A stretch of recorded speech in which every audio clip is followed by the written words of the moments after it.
બોલો સદગુરુ મહારાજની જય. જે જ રીતે હું તમને જે મહાન સંતના દર્શન કરું એવા ને એવા મહાન સંતના દર્શન કરવા આપણે આવી ગયા છીએ. તો આપણે મહારાજને પૂછીએ, મહારાજ આપણું નામ, આપણા ગુરુ મહારાજનું નામ અને જે કાંઈ તમારો અનુભવ છે જ્ઞાનરૂપી, એ પ્રસાદ જ્ઞાનરૂપી અમને પીરસો કરો. જય ગુરુ મહારાજ. જય ગુરુદેવ.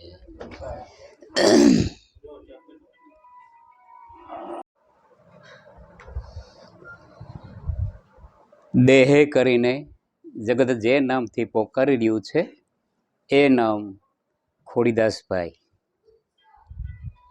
પણ આધ્યાત્મિક રીતે ખરેખર મહાપુરુષોની જે સમજ છે એ સમજ સદગુરુ શ્રી જયસિંહ સાહેબ પાસેથી, આંબાવાડી અમદાવાદ, એમની પાસેથી મને આ સમજ મળી છે, ભાવથી, લગ્નથી. કારણ કે ખરેખર મનુષ્ય માત્ર ઈશ્વર સ્વરૂપ જ છે. મનુષ્ય માત્ર ઈશ્વર સ્વરૂપ જ છે, પણ ખરેખર ઈશ્વરની સમજ મેળવવા માટે ગુરુના સંગાથે અથવા તો એનો સંગ કરવો એ જરૂરી છે.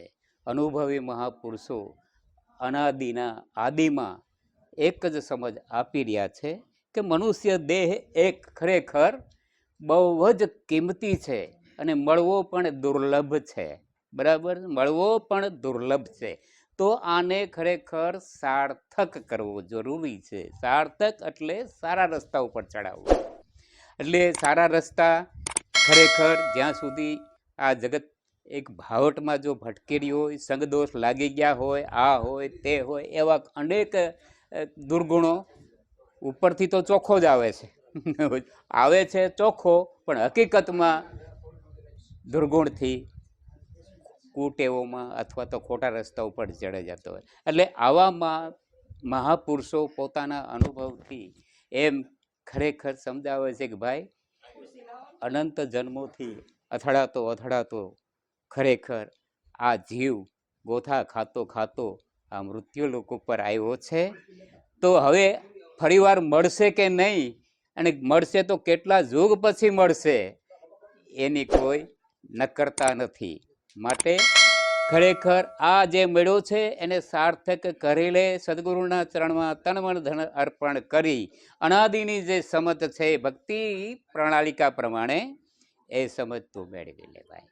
તો એ સમજ મળવાથી ભક્તિ એટલે ખરેખર ઈશ્વર તરફ જવાનો માર્ગ છે.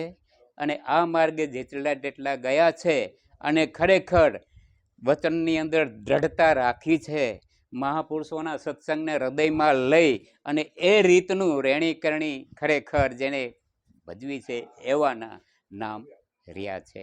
તો હકીકતની અંદર ખરેખર આ દુર્લભ, એની કિંમત કરી લેવાની છે. આપણને કોઈ એમ કે ભાઈ હું 1 લાખ રૂપિયા આપું, આ બાવડું આપી દે, ન આપીએ. એ કઈ અંગ ગમે એટલી કિંમત કરે તો આપણે આપીએ, કારણ આ તો અમૂલ છે. તો અમૂલની કિંમત ખરેખર મહાપુરુષો પાસે છે. એટલે આવા મહાપુરુષોના સાનિધ્યમાં રહી, ભલે સંસારમાં આપણે ચલાવતા હોય, સંસારમાં ચરતો રહે મન રાખે, મારી પાસ લોપાયો કોઈથી લોપે નહીં, એને સમજો હરિનો દાસ. બરાબર. તો આવા મહાપુરુષો ખરેખર ઘર સંસારમાં રહીને બધું જ પ્રવૃત્તિ કરીને પણ પોતે અંધુધંધુકારમાં ક્યાંય પણ રોકાણા નથી અને પોતે પોતાનું હોજાડી લીધું છે કે હું કોણ છું, ક્યાંથી આવ્યો છું. જો હું અહીંયા આવ્યો તો મારો સાચો ધર્મ છું, મારું સાચું કર્મ છું. એ મહાપુરુષોના સાનિધ્યમાંથી, એમના અનુભવમાંથી આપણને ખરેખર આ રસ્તો મળે છે. બરાબર.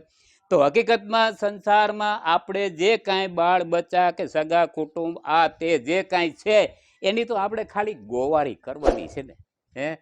કોઈના માલિક તો આપણે છીએ નહીં, એની આપણે ગોવારી જ કરવાની છે. પણ સંસારમાં સંતોએ એવું કીધું છે કે ભાઈ બે પલ્લા હરખા રાખવાના. ભક્તિનું મારે ગઈ છે અને સંસારનું મારે ગઈ છે. જો કદાચ સંસારમાં તું હખડ ડખડ થતું હોય, આંડલા કુસ્તી કરતા હોય ને તું પછી સત્સંગમાં બે, તો એ વ્યાજબી નથી. એટલે બે બાળા ભક્તિમાં મારે ગઈ બરોબર છે અને વધારે સંસારનો મારે કે બરો બે પલ્લા હરખા રાખી અને ખરેખર આપણે આપણું કામ કાઢી લેવાનું છે. કારણ કે સંતો એમ કે જગત છે, હવે એની પાસેથી આપણે કદાચ શું આશા રાખીએ? સંતની ધારામાં જગત પાસેથી આપણે શું આશા રાખીએ? જગતની વાતો જો સાંભળવા જઈએ તો હાણની અને લાભની જ હોય છે ને. આજે મારા ખેતરમાં એટલો કપાસ થયો, મેં વેચી નાખ્યો, 2 મણ આ થયો, ખાંડી થયો, પછી આ જે પૈસા આવ્યા છોકરાને ધામધૂમથી પરણાવ્યો, 1 કિલોમીટરથી ડીજે વગાડ્યું, આ કર્યું તે કર્યું, સમજ્યા, અને મજા મજા કરી લીધી. હવે પછી 5-15 દી કે 6 મહિના પછી તમે એને કહો તમારે જેવા પરીક્ષા તો કરે ને, મારે 500ની જરૂર છે, આ ઓલી એને શું વાત કરી? ભલાઈની વાત કરી એને, એમ હાડ લાભની વાત કરી કે હું કંઈક કરી બતાવ્યું. કોઈએ લગ્ન ન કર્યા ગામમાં, આવ્યા મેં કર્યા, બરાબર. હવે પછી તમારા જેવા હોય ને કદાચ એની પરીક્ષા કરે કે ભાઈ આજે છે ને ખરેખર મારે 500 રૂપિયાની જરૂર છે, તું આપીશ? એલા ભાઈ તમે મોડા પડ્યા. કેમ? હમણાં જ તમારે ભાભીનું ઓપરેશન કરાવ્યું, આ કર્યું, લૂંટાઈ ગયો આખો, હવે કાંઈ નથી મારી પાસે. એટલે લાભ અને હાણ સિવાય જગત પાસે બીજી કોઈ વસ્તુ નથી. પણ આ સંસારથી જેમ ખરેખર કાદવ છે એમાં કમળ ખીલે અને જગતને સુવાસ આપે, ખરેખર એવા મહાપુરુષો આ બધા છે.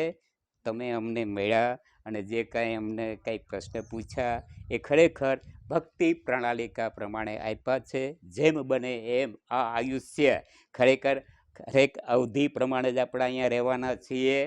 જેટલી શ્વાસાની આપણી અવધિ હશે, પછી બલૂનમાં હોય કે હોડીમાં હોય કે ઘરમાં હોય કે સીમમાં હોય, શ્વાસા જેવા પૂરા થઈ ગયા